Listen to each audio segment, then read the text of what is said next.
Tuhan itu sangat peduli dengan firman-Nya dan ini buktinya tercatat di dalam Daniel 12 ayat 4. Tetapi engkau Daniel, sembunyikanlah segala firman itu dan matrikanlah kitab itu sampai pada akhir zaman. Banyak orang akan menyelidikinya dan pengetahuan akan bertambah. Gimana caranya? Karena sekarang itu sangat sulit. Kenapa? Yang di Indonesia sekarang, kaum Kristiani bukan hanya tahu Alkitab bahasa Indonesia. Mereka sudah semakin tahu Alkitab bahasa Inggris dalam berbagai versi. Mereka bahkan tahu Alkitab bahasa Arab dalam berbagai versi. Mereka tahu literatur Kristen dalam bahasa Arab. Saudara sudah masuk ke sana belum? Bahkan mereka tahu ayat-ayat Quran dan tahu hadis-hadis.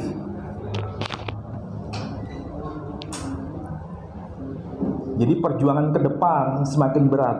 Kalau dulu Anda cuma bawa Alkitab bahasa Indonesia cukup selesai. Sekarang nggak bisa. Nah, artinya iman Kristen semakin kokoh dan kuat dikarenakan kami bukan sekedar main imani saja, tetapi kami juga melakukan penyelidikan. Makanya terdengar lucu saja apabila ada umat muslim yang hobinya menggugat Alkitab tetapi tidak sudi mengoreksi bahkan menyelidiki kitabnya sendiri. Padahal dari kitab suci itulah kita diyakinkan untuk mengetahui kebenarannya. Makanya Alkitab tidak butuh pertolongan pada Al-Quran maupun hadis untuk mengetahui sejarah nyata yang terjadi di bangsa Israel. Tetapi sebaliknya, Al-Quran yang sudah dibantu buku hadis, tafsir dan asbabun nuzul ayat turun saja masih minta tolong kitabnya orang Kristen yang tiap hari dikatain kitab palsu. Seandainya dijadikan cerita film, kayaknya mereka akan dijadikan pemeran antagonis kali ya. Kalau kata Inggrisnya, wong sak karepmu dhewe ngono lho. Gimana caranya? Karena sekarang itu sangat sulit. Maksud Pak Menachem Ali ini, umat muslim sangat sulit untuk mengislamkan umat Kristen dikarenakan umat Kristen diajar untuk semakin sungguh-sungguh mengerti ajarannya. Karena pembentengan iman itu harus giat mendalami kitab sucinya serta literaturnya agar kita bisa mempertanggungjawabkan iman kita pada dunia, yang akan membuat kita semakin kuat sehingga kita tidak mudah goyah oleh pengajaran-pengajaran yang bukan diajarkan oleh Yesus. Efesus 4 ayat 14, sehingga kita bukan lagi anak-anak yang diombang-ambingkan oleh rupa-rupa angin pengajaran, oleh permainan palsu manusia dalam kelicikan mereka yang menyesatkan. Kenapa? Yang di Indonesia sekarang, kaum Kristiani bukan hanya tahu Alkitab bahasa Indonesia. Mereka sudah semakin tahu Alkitab bahasa Inggris dalam berbagai versi. Mereka bahkan tahu Alkitab bahasa Arab dalam berbagai versi. Mereka tahu literatur Kristen dalam bahasa Arab. Saudara sudah masuk ke sana belum? Nah, itu sebabnya umat muslim juga harus memperdalam kitab Al-Qur'annya serta hadis juga wajib punya ya. Yeay! Bahkan mereka tahu ayat-ayat Quran dan tahu hadis-hadis.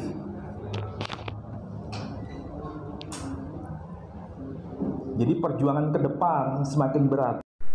Yep, perjuangan umat Islam untuk memperkenalkan ajaran Islam akan semakin berat karena metode yang dipakai sudah ketinggalan zaman.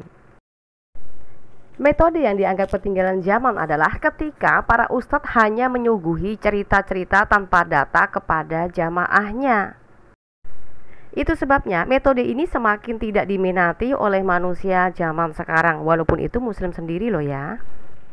Karena orang akan semakin berpikir, apakah selamanya sebuah iman yang kita pertaruhkan dalam akhirat kita hanyalah sekedar cerita tanpa disertai data untuk diketahui jamaahnya. Beda dengan Kristen. 2 Petrus 1 ayat 16, sebab kami tidak mengikuti dongeng-dongeng isapan jempol manusia ketika kami memberitahukan kepadamu kuasa dan kedatangan Tuhan kita Yesus Kristus sebagai Raja, tetapi kami adalah saksi mata dari kebesarannya. Karena jika begitu terus, selamanya muslim kurang minat membahas kitabnya sendiri, tetapi akan lebih cenderung membabi buta untuk mencari pembenaran kitabnya dengan memaksakan kitab agama lain. Contoh seperti apa yang dikatakan muslim mualaf ini ya. Yesus ya, atau Nabi Isa alaihissalam ini diimani oleh dua agama besar. Perdebatan ini sudah terjadi.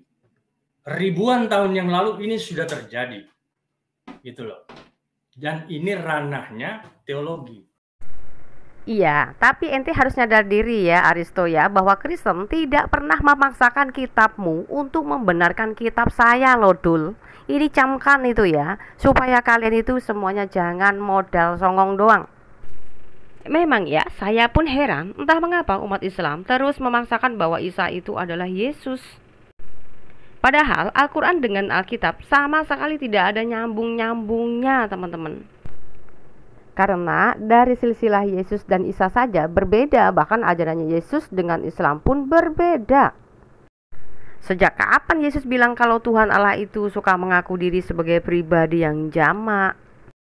Contoh nih ya, dalam Quran surat At-Tin ayat 4 ya. Sungguh kami telah menciptakan manusia dalam bentuk yang sebaik-baiknya. Ini artinya Allahnya sendiri tidak pernah mengaku bahwa dirinya adalah tunggal ya, tetapi dia mengaku bahwa dirinya adalah jamak karena memakai kata kami. Nah, berbeda pula yang di dalam Alkitab. Siapakah Tuhan ini ya? Yesaya 44 ayat 24. Beginilah firman Tuhan penebusmu yang membentuk engkau sejak dari kandungan. Akulah Tuhan yang menjadikan segala sesuatu yang seorang diri, membentangkan langit, yang menghamparkan bumi. Siapakah yang mendampingi aku? Nah, paham dong? Kalau dia mengatakan bahwa tidak ada pendampingnya, maka tidak memakai kata kami. Atau dia tidak mengatakan aku bersama dengan yang lain, tetapi dia mengatakan aku yang seorang diri. Artinya bicara tentang kemahaesaannya itu nyata dalam Alkitab kami, bukan dalam kitabnya orang Islam ya. Jelas ya? Nah, mari kita lihat lagi pemaparan Muslim tentang Isa lagi yang seolah-olah ditujukan pada Yesus. Islam menempatkan Nabi Isa dalam ajaran Islam. Kita bicara tentang konteks ajaran Islam. Menempatkan Nabi Isa tidak sebagai anak zina, tapi dia sebagai Rasul utusan Allah. Membersihkan dari tuduhan-tuduhan yang diserang oleh orang Yahudi kepada Nabi Isa alaihissalam. Jadi amat sangat tidak mungkin ada orang Islam melecehkan Maryam dan Isa. Kenapa? Karena di dalam Islam mereka adalah wanita yang solihah, seorang nabi, orang yang baik. Demikian kami memandang Nabi Isa. Ya, walaupun Abdul Somad tidak menyebut Yesus, tapi dia menggiring umat bahwa Isa itu adalah Yesus yang juga Islam imani sebagai nabi yang dimuliakan oleh mereka. Dan definisi memuliakan dalam pemahaman Islam itu tidak ada celah cerita yang terkesan melecehkan tokoh yang dimuliakan tersebut. Makanya umat Muslim justru marah pada umat Kristen karena Yesus disalib menurut Alkitab. Saya sudah pernah jadi Islam, makanya saya pun tahu maksud ini. Karena Yesus itu dianggap salah satu nabi yang dimuliakan oleh umat Islam, maka sampai hari ini, bahkan sampai hari kiamat, selamanya iman mereka akan terus memaksakan pemahaman kitab orang lain harus sama dengan pemahaman yang menyesuaikan kitab mereka. Nah, sekarang pertanyaannya, apakah Muslim juga mau jika Nabi Muhammadnya itu difahami sebagai nabi palsu oleh Alkitab?